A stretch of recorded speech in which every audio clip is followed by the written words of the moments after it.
चलिए, आज एक ऐसी कहानी सुनते हैं जो एक आम इंसान के डरावने अनुभव को एक बहुत बड़ी राष्ट्रीय त्रासदी से जोड़ती है। ये एक टैक्सी ड्राइवर की कहानी है जिसे वो शायद अपनी पूरी जिंदगी नहीं भूल पाएगा। देखिए, कहानी की शुरुआत तो बड़ी आम सी लगती है। एक थका हुआ ड्राइवर, एक अनजान शहर और बस रात गुजारने के लिए एक सस्ती सी जगह की तलाश। लेकिन यही तलाश उसे एक ऐसी जगह पर ले जाती है जहां अतीत का खौफ आज भी जिंदा है।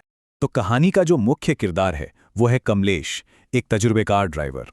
ये टाइमलाइन देखिए, कई दिनों तक लगातार गाड़ी चलाने के बाद वो देर रात को बुरी तरह थका हुआ बालासोर शहर पहुंचता है और यही थकावट उसे एक बहुत खतरनाक फैसले की तरफ ढकेल देती है। तो कमलेश पहुंच तो गया, पर पूरी तरह से थक चुका था। उसे और कुछ नहीं, बस सोने के लिए एक शांत जगह चाहिए थी। लेकिन इतनी रात को इस अनजान शहर में क्या ये इतना आसान होने वाला था? पता करने पर मालूम हुआ कि आसपास के होटलों में 4 रातों का किराया करीब 6,000 रुपए था। अब एक ड्राइवर के लिए ये रकम बहुत ज्यादा थी, उसका बजट इतना था ही नहीं। और बस यहीं से उसकी असली मुश्किल शुरू होती है। अब कमलेश के सामने 2 ही रास्ते थे। या तो अगले 4 दिन अपनी कार में ही सोकर गुजारे, जो कि बहुत मुश्किल था, या फिर कोई दूसरा सस्ता रास्ता खोजे। और इसी दूसरे रास्ते की तलाश उसे उस जगह ले गई जहां उसे बिल्कुल नहीं जाना चाहिए था। और यहीं से वो फैसला आता है जो इस पूरी कहानी को पलट कर रख देता है। जब सारे रास्ते बंद नजर आए तो कमलेश ने पास के एक स्कूल में पनाह लेने का सोचा। उसने स्कूल के गेट पर एक नौजवान सिक्योरिटी गार्ड को देखा। कमलेश ने उसे 500 रुपए दिए और बस एक रात के लिए एक खाली क्लासरूम में रुकने की इजाजत मांग ली। सौदा बहुत सीधा सा था, रात को रुको और सुबह होने से पहले चुपचाप निकल जाओ। लेकिन जब कमलेश उस क्लासरूम में घुसा तो अंदर कुछ भी नहीं था। मतलब कुछ भी नहीं, न टेबल, न कुर्सी, न ब्लैक बोर्ड, सिर्फ खाली 4 दीवारें और एक छत। इस खालीपन ने ही वहां एक अजीब सा डरावना माहौल बना दिया था, जो आने वाली रात का इशारा कर रहा था। अब कमलेश तो बुरी तरह थका हुआ था, तो वो लेटते ही फौरन सो गया। लेकिन उसकी नींद ज्यादा देर नहीं चली। कुछ घंटों बाद जो हुआ उसने उसे अंदर तक कंपा कर रख दिया। घने अंधेरे में कमरे के एक कोने से किसी के रोने की, सिसकने की आवाज आने लगी।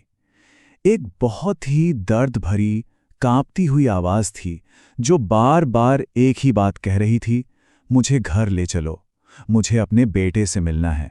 कमलेश ने हिम्मत जुटाई और सोचा कि जाकर पूछे कि वो आदमी कौन है। लेकिन जैसे ही वो उसके पास पहुंचा और उस आदमी ने अपना सिर ऊपर उठाया, कमलेश की तो जैसे जान ही निकल गई। उसकी आंखों की जगह बस 2 खाली खोखले गड्ढे थे।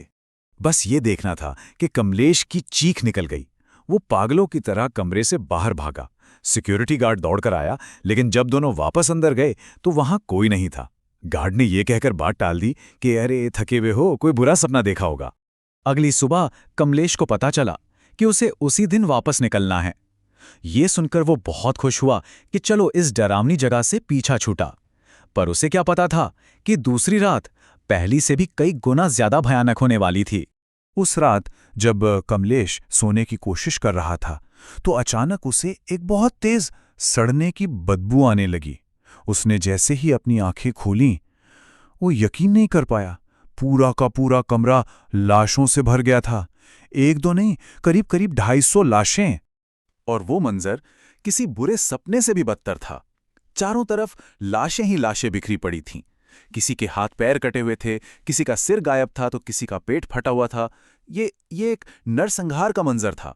दहशत के मारे कमलेश ने भागने की कोशिश की, पर ऐसा लगा जैसे किसी अनदेखी ताकत ने उसे जकड़ लिया और उठाकर सीधा उन लाशों के ढेर पर फेंक दिया। इसके बाद उसके सिर पर जोर से चोट लगी और वो बेहोश हो गया। अब आते हैं कहानी के उस हिस्से पर जो इन सब डरावनी घटनाओं को एक दर्दनाक सच्चाई से जोड़ता है। जब कमलेश की आंख खुली तो वो एक अस्पताल में था और वहीं सिक्योरिटी गार्ड उसके पास बैठा था। तब गार्ड ने उसे बताया कि जिस स्कूल में वो रुका था उसका नाम है बहनागा हाई स्कूल, और कुछ ही महीने पहले इस स्कूल को एक अस्थायी मुर्दाघर यानी कि टेम्पररी मॉर्ग के तौर पर इस्तेमाल किया गया था।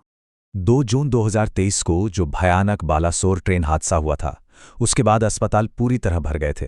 मृतकों की संख्या इतनी ज्यादा थी कि शवों को रखने के लिए इसी बहनागा हाई स्कूल के एक क्लासरूम का इस्तेमाल किया गया था। हाँ, वही क्लासरूम जहां कमलेश सोया था। यह हादसा कितना बड़ा था इसका अंदाजा इन आंकड़ों से लगाइए। 500 से ज्यादा मौतें और 900 से कहीं ज्यादा लोग घायल हुए। ये एक ऐसा दर्द था जिसने पूरे देश को हिलाकर रख दिया था। और कमलेश ने जो महसूस किया वो अकेला नहीं था।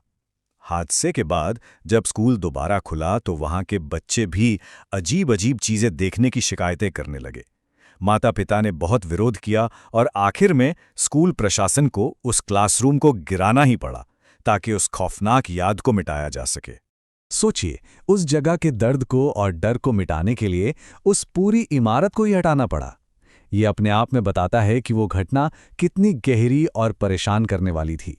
और ये कहानी हमें एक बहुत गहरे सवाल पे लाके छोड़ देती है। जब किसी जगह पर इतना बड़ा दुख और दर्द घटता है तो क्या वो जगह कभी सच में ठीक हो पाती है, या क्या वो यादें और शायद वो आत्माएं हमेशा के लिए वहीं रह जाती है? इस बारे में सोचिएगा जरूर।